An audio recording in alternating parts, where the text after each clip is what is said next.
Hey guys, welcome to another unscientific camera review, and today we're going to talk about budget cameras. When you're starting out in something like filmmaking, you need to make some investments in gear, and usually that's going to be pretty budget gear when you're first starting out. For example, for me, the first camera I ever owned was the Canon 60D, and then I think I got the 5D Mark II after that, and the Mark III, and then it kind of just kept going from there. And I was actually 22 or 23 when I got my first camera.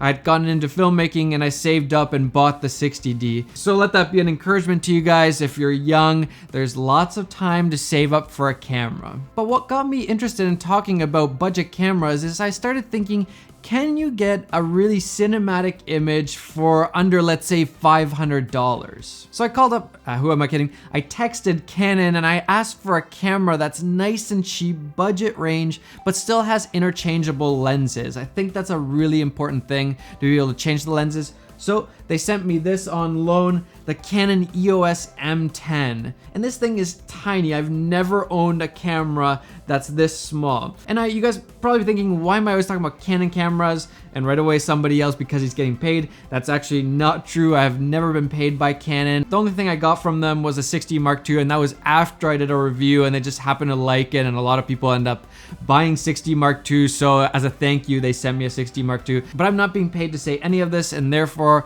I can stay as unbiased as possible. But right now I do like Canon cameras. I feel like they just really work well for YouTube filmmaking. And I've already been shooting docs and commercials on the C300 Mark II, which I'm using right now.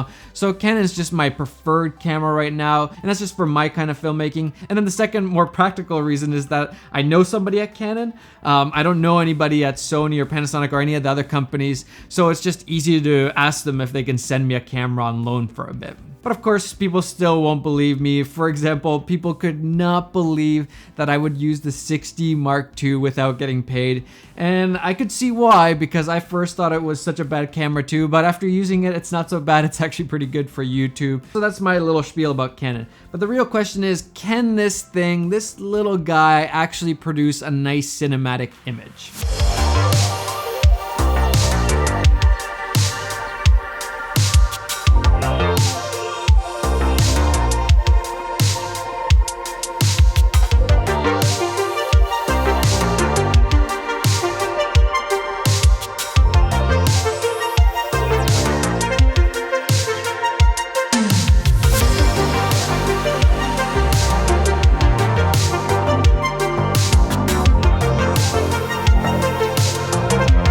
So the first thing I like about this camera is that you can change the lenses. This is a really important thing because it essentially means that you can upgrade your camera. You can buy new lenses, better lenses, and make your camera better. Also, when you invest in lenses, those carry on and have a longer shelf life because you can use them on different cameras. Camera bodies come and go, but lenses will stay with you. I always recommend for people to get a camera that you can change lenses on. I just think it's a really important thing. Now, unfortunately, it is an EFS mount, so your normal EF glass isn't gonna fit on here unless you use something like this, an adapter, but with this adapter and then a big EF lens, it kind of defeats the purpose.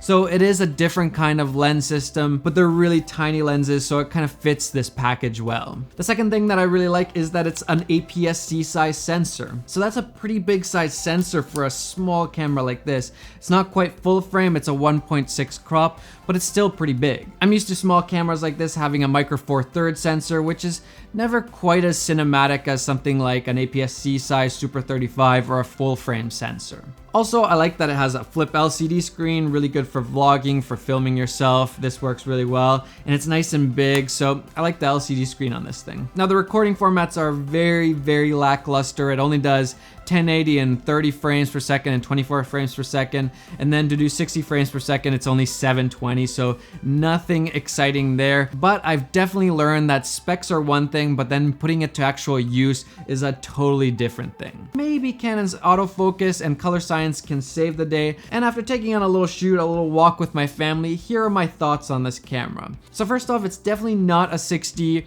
or a 5D or even an 80D, but it's not bad. It actually looked really good at times. I was really surprised at this little guy at the kind of image it could get. One thing I found that the autofocus definitely wasn't as good as on the bigger DSLRs. This small guy, I don't know what's the difference, but this was definitely not as good, not as reliable. I don't know if it has to do with the lens or the camera itself, but it wasn't quite as good. I'd say it's somewhere in between the GH5 and the 80D. It seemed to miss every once in a while, but once it did find its place, it kind of stuck to that pretty well. The color science is definitely there. That's where Canon is kind of king right now.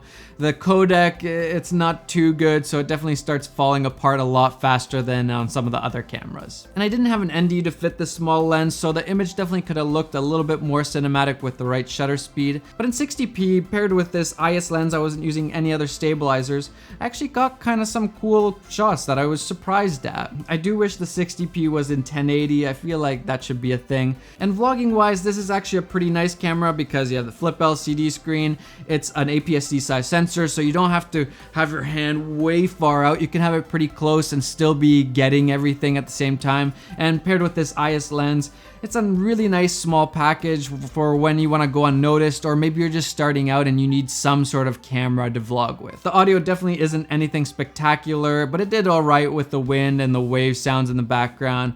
All right guys, I'm here in my favorite place, the beaches in Toronto. I haven't been here for a little bit, and for obvious reasons, it's not really very beachy right now, but it's really cool. They have some nice ice and stuff like that. But it's been super cold in Toronto for the last week or so, 2 weeks. It's been like minus 30 degrees Celsius, which is just crazy cold. Now it's only like 0, not that bad at all. So here you can hear the mic test, mic checking. Does it sound good, guys? There is no audio input, which is kind of crappy. But if you're just starting out vlogging, I could see this being a pretty nice little setup. And here's a couple comparison clips with the EOS M10 and then the 6D Mark II.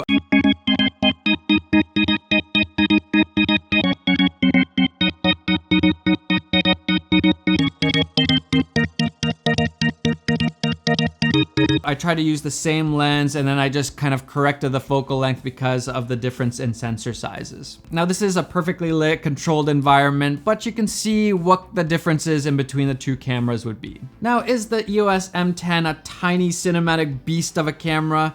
Well, yeah, mostly no. I would say you can get some really nice footage from this camera, and if you're starting out, this is a really nice starter camera. But am I gonna switch over to this or use this for vlogging? Probably not, unless I really needed a really small camera. For example, if I'm flying or something like that and I don't wanna be pulling out a big DSLR all the time, I could see this being really handy for that kind of stuff. But I felt it was a little bit limited, and I don't like fighting with the camera. I feel like if I have to fight with a camera to get what I want, then it's not the camera for me. Again, a camera is a tool, and if that tool is hindering your filmmaking process, then you need to find a better tool. But if I had this camera starting out with the sensor size, which means you can get nice depth of field, Canon color science, the small form factor, I would be pretty happy with this. And it's cheap. In Canada right now, this package is like $399, I think they said, which is like crazy cheap. In America right now, I think it's actually more expensive at around $500. So if you want to test the waters of filmmaking, this is a great little starter camera if you had no idea if you actually even like filmmaking.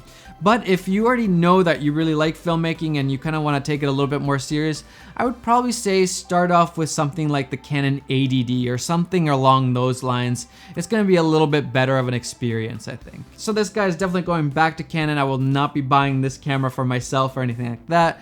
But if you don't have a camera right now and you're looking at cameras, try it out, see if it's good for you. Again, the key here is that no camera is perfect for everybody. We all have different budgets and different needs for our filmmaking, so make sure you get the right one that fits your filmmaking style and your budget. And that's why I kind of wanted to test out these smaller budget cameras and see which ones are really good. So if you have any suggestions for a camera that you think I should review, make sure to comment them down below and I'll try to hopefully get my hands on some different cameras. but I'm so excited to see what kind of cameras come out this year. I'm a bit of a gearhead deep down inside. I like cameras, I like talking about them, so I'm really excited to see what cameras come out. I'm gonna try to make it out for NAB this year, where they unveil a lot of the new cameras. And we already had the Panasonic GH5S come out, but I think that camera was a little bit of like a step backwards. They actually took out one of the best, if not the best features of the camera, which is the IBIS, the in-body stabilization.